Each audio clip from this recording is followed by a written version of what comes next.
Hi there, this is Rebecca Kokendorfer with Homeschool.com coming to you live in Los Angeles at the Great Homeschool Convention. So I don't know if you've ever been to a convention, but oh my gosh, it's such a blast. There are over 2,500 homeschool families here this weekend. They have children's programs, tons of booths, and I'm coming today to talk to you about 5 things not to do this summer. And so I have special thanks to the Homeschool.com product testers. Thank you so much for telling me what your biggest fear is this summer and what your biggest hope is this summer.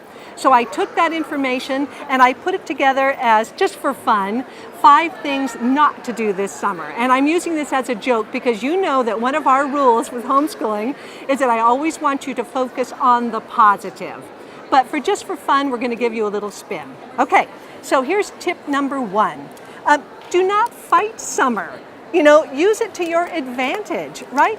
Summer's awesome, and learning takes place all the time. So according to the recent survey, a lot of people are kind of dreading summer because they feel like they're behind and they're almost going to wreck their summer because they feel a pressure to catch up on everything. But let's embrace summer and think about all the advantages that summer brings for indoor activities, outside activities, sports, science, and use that to your advantage, because remember, homeschooling is more than just curriculum, and summer is the time you get to relax and use real activities. Because remember, your number 1 goal really, hi there, is to give your children a love of learning. Okay, so tip number 2, do not try to teach everything. So maybe pick 1 or 2 goals, because a lot of times you're coming in tired from the end of the spring semester and you're thinking that, oh my gosh, we didn't do enough again. That's the bane of homeschooling, right? You always think that no matter how much you do, you've never done enough. So instead of approaching the summer as, oh my gosh, we have to get caught up, we have to do everything, it's not possible to teach everything. It isn't possible because there's a world of knowledge. But what about if you pick just 1 or 2 things that you're going to emphasize? And according to that product tester survey, they are really wanting to emphasize reading. And that's pretty darn smart, isn't it? Because you can use the library programs, you can read books for the fun of it. I remember when I was in high school, I had a list of all the books, the smart books that I wanted to read in the summer, because during the school year, their children are just told what that they have to do, what they must do. But what about if you had reading for fun, where they got to pick the books and you just put them on your lap? Because if they have good reading skills, they can learn anything that they want. They really are set up. Or basic math facts as well. So that's another tip too. Remember, don't try to do everything. What about if you just pick 1 or 2 goals that you really want to do and then have fun with them? Tip number 3, don't think of summer as a break from learning, because learning is natural. Learning happens all the time. It may be a break from your curriculum, it may be a break from a stricter structure, but it's never a break from learning, because that's what homeschoolers, what we know best.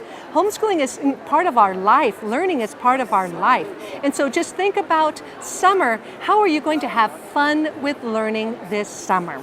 Okay, tip number 4. Don't feel like you have to stay home to finish your curriculum. Right? You're not chained to the table, because you don't have to punish yourself because you feel like you didn't get it all done in the spring. So there are wonderful resources and wonderful social opportunities in the summer as well. The library reading programs. In this area where we're at in Los Angeles, the museums have great science classes. So get out of your home, have a good time with the kids, take advantage of all those wonderful social resources. Also take advantage of the neighbors and the grandparents. Instead of the kids, if they're with somebody else, don't feel like they're messing up your homeschooling. Think about, what can that neighbor, what can that grandparent, what can that other parent add to the child's learning this summer?